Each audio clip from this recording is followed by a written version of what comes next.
우리가 신앙의 가장 핵심적이고 본질적인 부분들을 지금 쭉 살펴가고 있습니다. 한편은 복습하고 있는 거죠. 하나님을 찾는 것에 대해서 쭉 살펴보고 있는데, 지난 2주 동안은 하나님을 찾는 것이 아닌 것을 살펴보았고, 오늘은 하나님을 찾는다는 말의 의미를 살펴보려고 합니다. 그러니까 우리가 이미 살펴보았습니다만, 성경에 보면 하나님은 하나님을 찾는 자를 만나 두시고 그에게 자신을 나타내신다는 것을 반복적으로 말하고 있습니다. 예를 들면 역대하 15장 2절 보십시오. 그가 나가서 아사를 맞아 이르되, 아사와 및 유다와 베냐민의 무리들아, 내 말을 들으라. 너희가 여호와와 함께하면 여호와께서 너희와 함께 하실지라. 그러니까 하나님께서 우리와 함께 하신다는 말은 하나님께서 실질적으로 함께 하신다는 말입니다. 여러분, 아브라함의 삶 속에서는 하나님이 실질적으로 함께 하셨습니다. 그랬죠? 하나님이 아브라함에게 때로는 찾아오셔서 하나님의 뜻과 의중을 알리시고, 하나님의 계획을 알리시며, 하나님의 성품을 알리시고, 또 아브라함의 기도를 들으시고, 아브라함 필요를 공급하실 뿐만 아니라 그의 길을 인도하시며 보호하시고, 때로는 그가 실수할 때에도 돌이키도록 도우시며 합력하여 선을 이루시도록 구체적으로 역사하시는, 그래서 하나님이 실질적으로 아브라함의 삶 속에 함께 하셨습니다. 모세의 삶 속에서는요, 하나님이 실질적으로 함께 하셨습니다. 그러니까 오늘날은 하나님이 실제적으로 성도들 삶 속에 함께 하시는 것이 거의 없다고 해도 과언이 아닐 만큼 이게 하나님의 백성들에서 거쳐 있습니다. 그럼 뭐만 남아있느냐? 성경에 하나님이 하신다고 하는, 우리의 기도를 들으시고 우리의 필요를 공급하시고 우리의 길을 인도하시고 우리를 보호하신다는 하나님에 관한 교리를 믿는다는, 다시 말하면 지적으로 동의하는 고백만 남아있는 거죠. 그러면서 믿습니다만 외치는, 그러니까 교리에 대한 고백으로 믿습니다 하니까 하나님은 실질적으로 전혀 혹은 거의 함께하지 않는데도 그냥 믿고만 있는, 지적으로. 그러면서 자기가 뭔가 문제 있다는 문제의식조차 없는, 그렇게 바뀌어버린 거죠. 근데 그건 비정상적인 신앙생활입니다.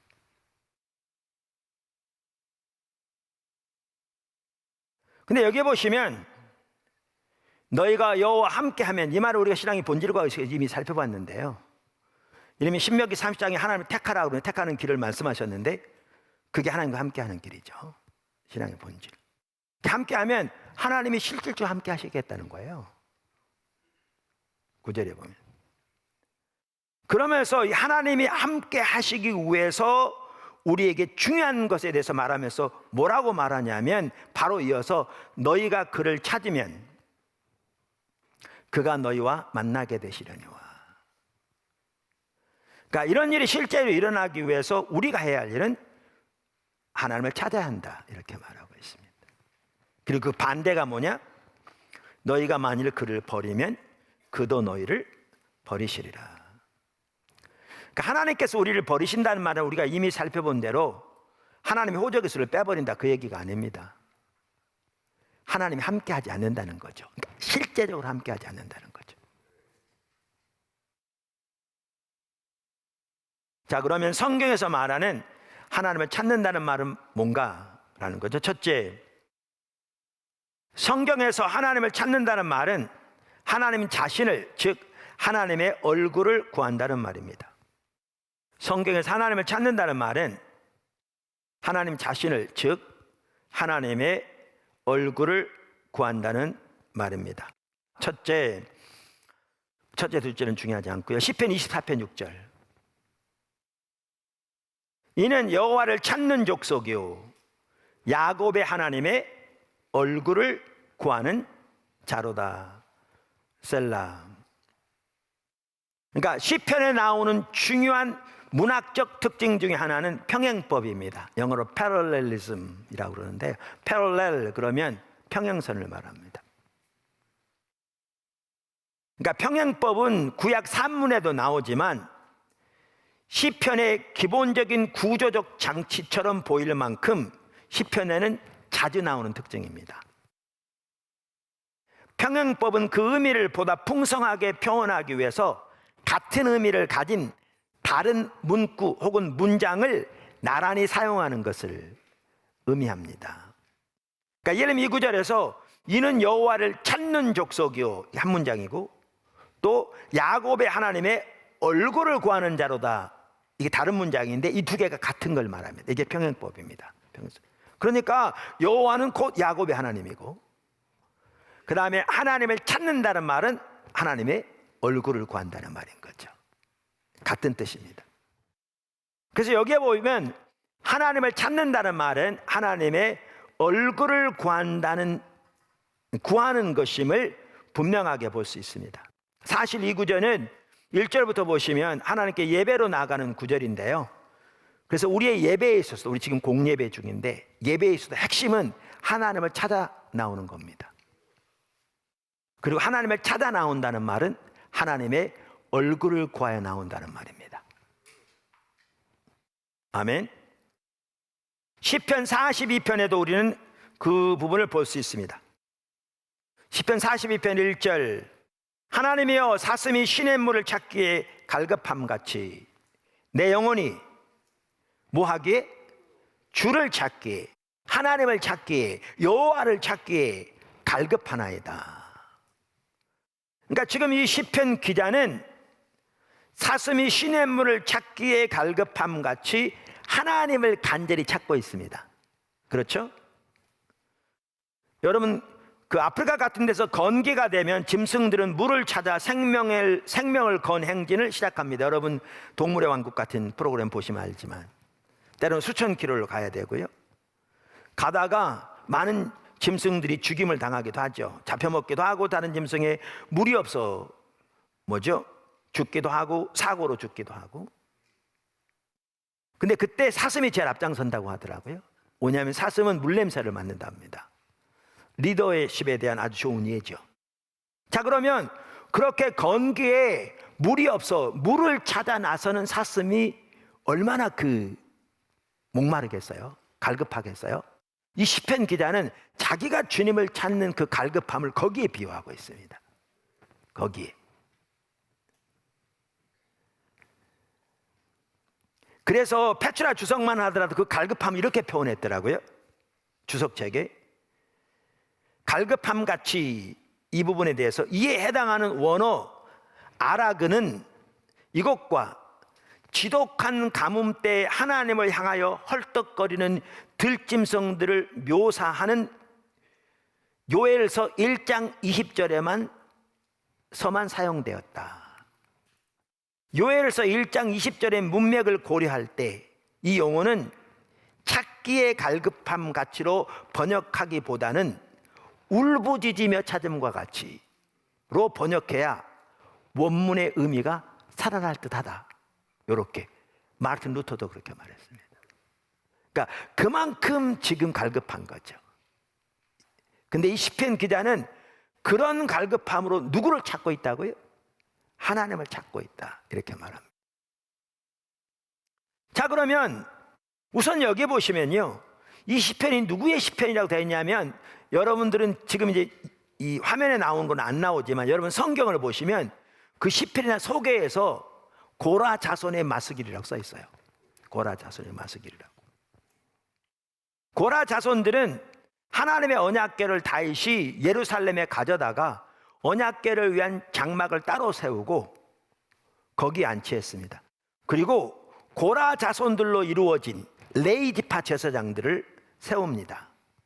그래서 그들로 하여금 그 하나님의 언약궤 앞에서 그 영광의 임재 가운데서 쉬지 않고 계속해서 하나님의 영광을 바라보며 주님을 예배하고 찬양하게 합니다. 그러니까 이 고라 자손의 시편이라고 되어 있는데 4절을 보아도 이 저자가 과거의 성전에서 하나님께 대한 예배를 인도했던 사람인 걸 볼 수 있고요. 4절을 보아도. 그러면 이 시편은 그렇게 하나님의 성전에서 하나님의 영광을 바라보며 하나님을 찾았던 그 사람의 시편이고요. 지금은 어떤 환경인지를 알지 못하지만 그것이 지금 할 수 없는, 그렇게 나갈 수 없는 혹은 나가지 않은 상황에서 그때를 기억하면서 그러한 갈급함으로 하나님을 찾기를 지금 갈망하고 있는 그러한 시편인 걸 볼 수가 있습니다. 자, 그러면 이 구절에서 이 시편 기자가 하나님을 찾기에 그렇게 갈급했다. 루터의 표현을 들자면 울부짖으며 찾았다, 헐떡거리며 라고 말하고 있는데, 그러면 하나님을 찾았다는 말이 무슨 뜻이냐는 거죠. 여기서 그 다음 절에 보면 나옵니다. 그게 무슨 뜻인지. 2절에 이렇게 말합니다. 내 영혼이 하나님 곧 살아계시는 하나님을 갈망하나니. 우선 여기 하나님을 찾는다는 말은 하나님 그분을 찾는 것을 말합니다. 살아계시는 하나님을 갈망하나니. 내가 어느 때에 나아가서, 그러니까 과거를 지금 회상하면서 하나님의 얼굴을 배울고. 그러니까 이 말은 분명하게 볼 수 있는 게 뭐냐면, 하나님을 찾는다는 말은 하나님 자신을 구하는 건데, 그걸 다른 말로 하나님의 얼굴을 보기를 갈망하는 것임을 볼 수 있습니다. 여기에 얼굴을 보기를 열망한다는 말은 우리 육신의 눈으로 우리가 사람의 얼굴을 보는 것 같은 그런 것을 말하는 게 아닙니다. 이제 그 의미는 앞으로 살펴볼 거고요. 이 구절에서 명확하게 볼 수 있는 것은 하나님을 그토록 간절히 찾았는데 그것은 하나님 자신을 향해 갈망하면서 그분의 얼굴을 보기를 그토록 갈망했던 것임을 볼 수 있습니다. 이 구절에서. 할렐루야. 또 하나 매우 중요한 구절이 호세아서 5장 15절입니다. 호세아서 5장 15절. 자, 14절부터 보시면, 내가 에브라임에게는 사자 같고 유다 족속에게는 젊은 사자 같으니 바로 내가 움켜갈지라. 내가 탈취하여 갈지라도 건져낼 자가 없으리라. 그러니까 여기에 보면 하나님이 북방 이스라엘과 남방 유다 모두 그들의 죄와 우상 숭배로 인해서 그들을 심판하실 것을 말씀하십니다. 근데 비유를 들기를, 정글에서 사자가, 그것도 젊은 사자가 자기 먹이를 움켜쥐면 그 젊은 사자의 손에서 먹이를 빼앗아갈 짐승이 없잖아요. 그런 것처럼 하나님이 북방 이스라엘뿐만 아니라 남방 유다도 심판하실 텐데 아무도 그 심판을 막지 못할 것이다, 그 말입니다. 그러니까 하나님이 하나님의 백성을 심판하신 이유는 하나님의 백성의 죄와 우상 숭배 때문입니다. 근데 하나님은 사랑이십니다. 그분의 성품이 사랑이셔서 하나님은 심판도 사랑하시기 때문에 심판하십니다. 그러니까 심판도 사랑의 표현입니다. 사랑으로 하지 않고는 하나님은 아무것도 하지 못하십니다. 자, 그러면 심판의 이유는 하나님 백성들의 죄와 우상 숭배인데, 그러면 심판하신 목적이 뭐냐? 그게 15절에 나옵니다. 심판하신 목적, 사랑으로 심판하시는 목적, 15절에 나옵니다. 그들이 그 죄를 뉘우치고 내 얼굴을 구하기까지 내가 내 곳으로 돌아가리라. 그들이 고난받을 때 나를 간절히 구하리라. 여기 우선 내가 내 곳으로 돌아가리라, 이 말은 하나님의 임재를 거두시겠다는 말이고요. 그걸 다른 말로 표현하면 하나님이 더 이상 하나님의 백성들과 함께하지 않고 내 곳으로 돌아가리라, 그 말입니다. 제가 이 설교를 준비하면서 주석을 다시 찾아봤습니다. 그러니까 여기에 하나님이 내가 내 곳으로 돌아가리란 말은 하나님 백성들과 함께하는 것에서 물러서겠다, 그 말입니다. 이게 가장 큰 심판입니다. 그러니까 아까 제가 너희가 여호와와 함께하면 여호와께서 너희와 함께 하실지라 그랬는데, 그리고 너희가 만일 그를 버리면 저도 너희를 버리시라 그랬는데, 지금 내가 내 곳으로 돌아가리라 이 말은 내가 너희와 함께하는 곳에서 물러나리라 이 말입니다. 이게 심판의 핵심인 거죠. 핵심인 거죠. 근데 아까도 말씀드린 대로 심판의 이유는 하나님 백성들의 죄와 우상숭배 때문이에요. 그럼 심판의 목적은 뭐냐? 여기 나오는데, 심판의 목적은 그들이 고난받을 때 그 죄를 뉘우치고 하나님을 간절히 찾도록 하기 위해서 그렇게 합니다. 15절. 하나님의 심판도 사랑의 표현인데 심판하신 목적은 그들이 고난받을 때에 그 죄를 뉘우치고 하나님을 간절히 찾도록 하기 위해서.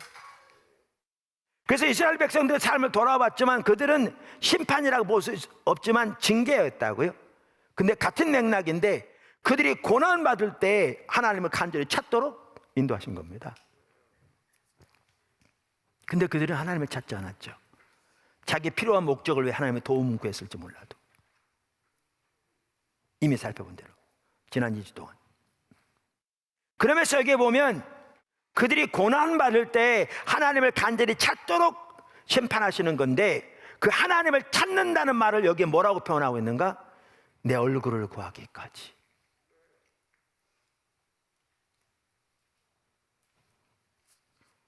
내 얼굴을 구하기까지 내가 내 곳으로 돌아가리라. 그러니까 내 얼굴을 구하여 서면 내가 돌아오리라 그 말이잖아요. 그래서 이 구절에서도 우리는 하나님을 찾는 것은 간절히 찾아야 되는데, 하나님을 찾는다는 말은 하나님의 얼굴을 구한다는 말임을 명확하게 볼 수 있습니다. 근데 이 구절에는요, 하나님을 얼굴을 구한다는 말이 무슨 뜻인지가 나옵니다. 어디에요? 그 다음 절에. 그럼 어떤 분은 그럴 수 있어요. 아니, 호세아서 5장 15절이 마지막 절인데요. 네, 원문에는요 장절이 안 나눠져 있습니다. 그래서 6장 1절이 바로 다음 절입니다. 이렇게 말합니다. 6장 1절. 우리가 여호와께로 돌아가자. 그러면서 뭐라고요? 3절에 똑같은 것을 의미하면서 우리가 여호와를 알자. 힘써 여호와를 알자. 이걸 보면 하나님을 간절히 찾는 것은 하나님의 얼굴을 구하는 것인데, 그 말은 하나님을 알기를 간절히 찾는 것임을 명확하게 볼 수 있습니다. 성경에서 하나님을 찾는다는 말은 하나님의 얼굴을 구한다는 말인데, 그 말은 하나님을 알기를 간절히 추구하는 것임을 분명하게 볼 수 있습니다. 분명하게. 근데 제가 보기엔 이런 것 같더라고요.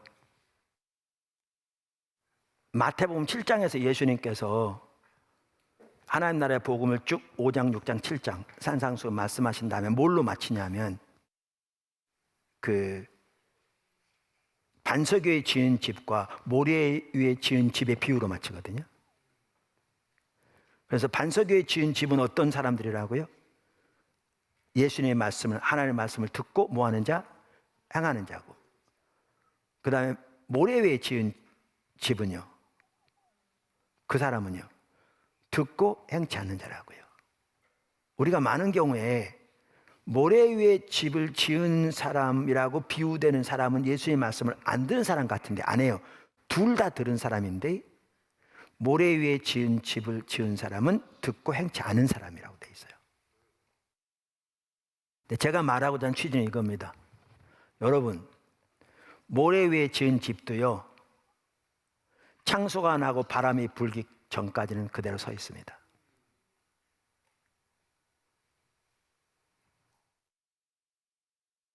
언제 무너지냐 하면 창소가 나고 바람이 불 때 무너집니다. 하나님의 얼굴을 구하지 않는 사람도 환경에 큰 문제가 없으면 신앙생활 잘하는 것처럼 얼마든지 겉모습을 취할 수 있습니다. 교회 나름대로 잘 나오고 이런저런 봉사도 하고 이렇게 저렇게 기도도 하고 섬김도 할 수 있습니다. 그런데 언제 드러나느냐 하면 바람이 불고 창수가 나면 드러납니다. 말씀드린 대로 하나님의 얼굴을 구하는 삶과 그렇지 않은 사람, 제가 뭐 귀에 딱지가 않도록 어떤 분의 표현대로 얘기하니까 그냥 구호 같은데, 다윗이 처한 같은 상황을 처할 때 하나님의 얼굴을 구한 사람과 그렇지 않은 사람은 극명하게 다릅니다. 극명하게 다릅니다.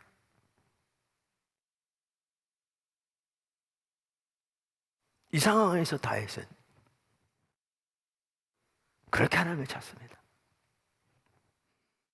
그럼 어떤 분 아까도 말한 대로 그럼 하나님 얼굴만 구한다고 되느냐? 되죠.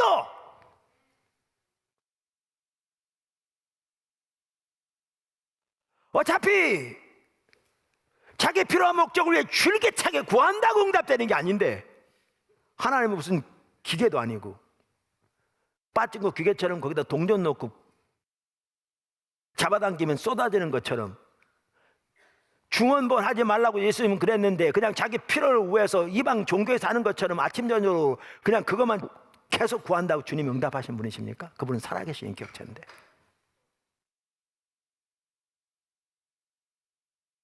여기 보실래요?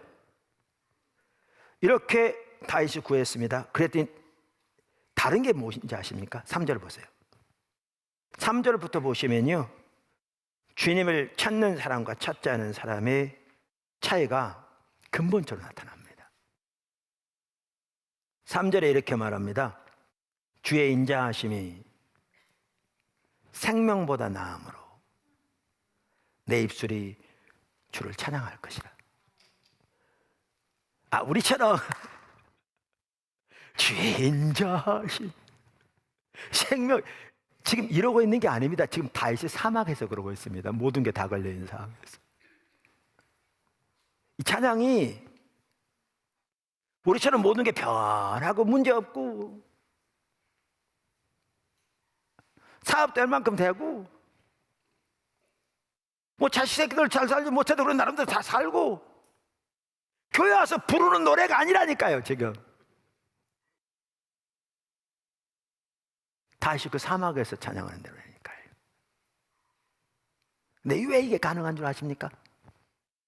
그는 하나님의 인자하심을 보았기 때문에요.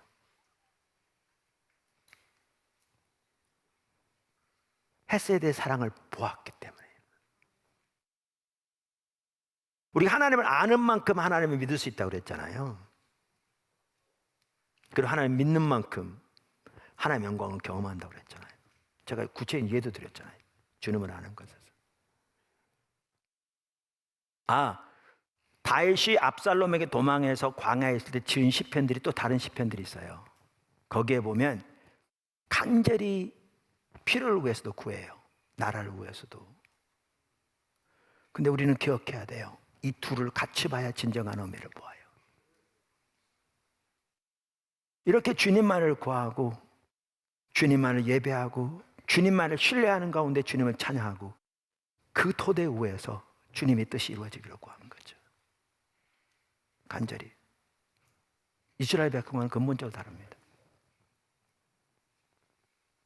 그리고 이게 중보기도죠. 그게 우리가 잘 아는 대로 하나님께서 다윗의 머리를 드셨습니다.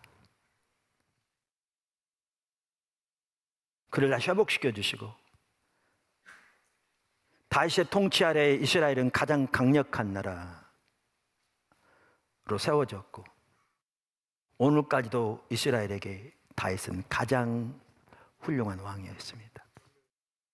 저는 이 설교를 준비하면서 이 다윗의 이 시편을 볼 때 저는 추가곡 162장이 늘 생각나더라고요. 비길 수 없어요. 비길 수 없어요. 하늘의 별로 오신 분. 내 앞에 거센 파도 잠잠케 하시는 분, 비길 수 없어요 아침을 밝히시는 분. 이 땅의 소망은 주 사랑 안에 있어요. 이 간단한 얘기지만 엄청난 내용이거든요. 제가 지금 설명할 시간은 없습니다. 주는 광대예요. 영원토록 놀라운 영광의 예수, 누구도 비교할 수 없는 주는 예수. 특별히 2절, 비길 수 없어요 하늘의 별로 오신 분, 내 앞에 거센 파도 잠잠케 하시는 분, 밤이 지나도록 기쁨의 노래 주신 주, 아침이 오도록 자녀된 우리 찬양해. 이 밤이 문자 그대로 어두운 밤도 될 수 있지만 우리 삶에서의 밤, 다윗처럼. 근데 이게 우리의 삶이 되려면 다윗처럼 하나님의 얼굴을 구하는 삶이 되어야 비로소 가능합니다.